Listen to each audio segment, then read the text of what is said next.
Hello बच्चों, let's read this question. The area of the region R is equal to x, y such that 5x square is less than और equal to y is less than और equal to 2x square plus 9 is. तो यहाँ पे देखो हमें ये required area बताना है क्या होगा। तो स्टार्ट कर लेते हैं सबसे पहले की कॉन्सेप्ट से। की कॉन्सेप्ट देखो क्या हो जाएगा। हम जानते हैं integration of x raise to power n with respect to x, इसका जो फॉर्मूला है वो क्या होता है x raise to power n plus 1 upon में n प्लस 1 प्लस में c, जहां पे n कोई भी कांस्टेंट हो सकता है -1 के अलावा। ठीक है, तो अब ये पहले रीजन डिस्कस कर लेते हैं। 5x स्क्वायर का वैल्यू लेस देन और equal to y is less than और equal to 2x square plus 9। यानी ये क्या कह रहा है कि y का वैल्यू ग्रेटर देन और इक्वल टू 5x स्क्वायर होना चाहिए एंड साथ ही साथ y का वैल्यू लेस देन और equal to 2x square plus 9 होना चाहिए। तो अगर हम एक बार के लिए इनइक्वालिटी भूल जाएं और केवल इक्वल की बात करें तो y is equal to 5x square ये एक पैराबोला होगा और y is equal to 2x square plus 9, दोनों ही ये पैराबोलाज होंगे। तो ये बना के देखते हैं हम फिगर। तो मान लो ये हमारा y एक्सिस है, ये हमारे पास में x एक्सिस है। ठीक है, तो y is equal to 5x square ये एक पैराबोला होगा कुछ इस तरीके का। ठीक है, ऐसे ओरिजिन से इस तरीके से पास करता हुआ ये एक पैराबोला होने वाला है। ठीक है, और जो दूसरा पैराबोला है y is equal to 2x square plus 9, ये कुछ ऐसे जाएगा इस तरीके से। ये देखो दोनों के दोनों पैराबोलास बना रहे हैं हम इधर, इस तरीके से जाने वाला है। ठीक है, यहां पे देखो इस तरीके से। ठीक है, तो अब ये वाला पॉइंट इसको हम a मार्क कर लेते हैं, ये वाला पॉइंट इसको हम b मार्क कर लेते हैं। हमें कौन सा एरिया चाहिए?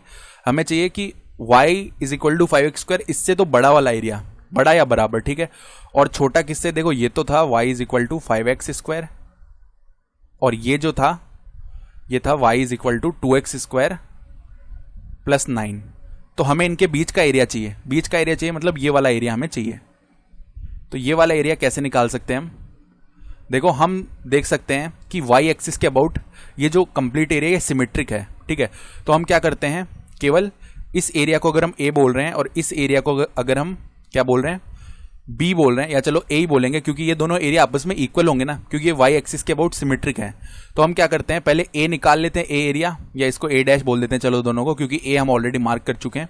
तो हम क्या करते हैं, a डैश निकाल लेते हैं और उसका डबल कर लेंगे। ठीक है, अब a डैश निकालने के लिए चलो हम इस साइड से निकालेंगे a डैश। तो कैसे निकालेंगे? ये पॉइंट तो हमें पता है 0,0 है। अब इस पॉइंट का अगर हम केवल x कोऑर्डिनेट निकाल लें तो बात बन जाएगी, क्योंकि हम x में ही जाएंगे इंटीग्रेशन करते समय। ठीक है, y dx के फॉर्म में रखेंगे तो x की लिमिट्स रखने वाले हैं ना। तो इन दोनों कर्व्स को सॉल्व कर लेते हैं, वहां से हमें इंटरसेक्शन पॉइंट मिलेगा। तो y is equal to y रखेंगे दोनों कर्व से, तो 2x square plus 9 is equal to रख देंगे 5x स्क्वायर। 2x स्क्वायर को उस तरफ भेजा तो 3x स्क्वायर का वैल्यू 9 हो जाएगा, यानी x स्क्वायर का वैल्यू 3 हो गया। यानी x इज इक्वल टू कितना आएगा, प्लस माइनस रूट ऑफ 3।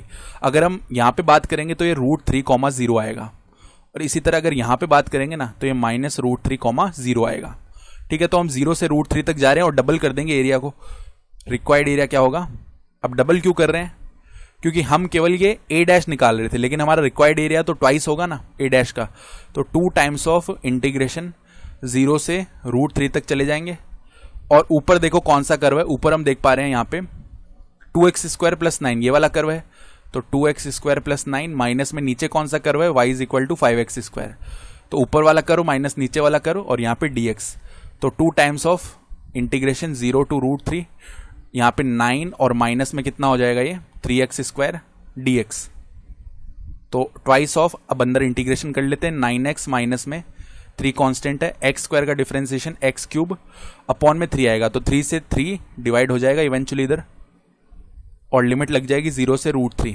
तो फर्दर इसको कैसे लिख सकते हैं, 2 टाइम्स ऑफ 9x माइनस में x क्यूब, और 0 से √3 तक लिमिट है। तो 2 टाइम्स ऑफ 9 मल्टीप्लाई में √3 माइनस में √3 का क्यूब। ठीक है, तो √3 का जब क्यूब करेंगे तो 3√3 यही आने वाला है। तो 2 मल्टीप्लाई में इधर कितना हो जाएगा ये 6√3। तो इवेंचुअली आंसर आ जाएगा 12√3। ठीक है, तो हमारा रिक्वायर्ड एरिया कितना आएगा 12√3, और स्क्वायर यूनिट में भी आएगा, स्क्वायर यूनिट्स। तो ऑप्शन अगर देखना चाहें, ऑप्शन बी जो है यहाँ से करेक्ट हो जाएगा। I hope you understood this explanation. Best of luck.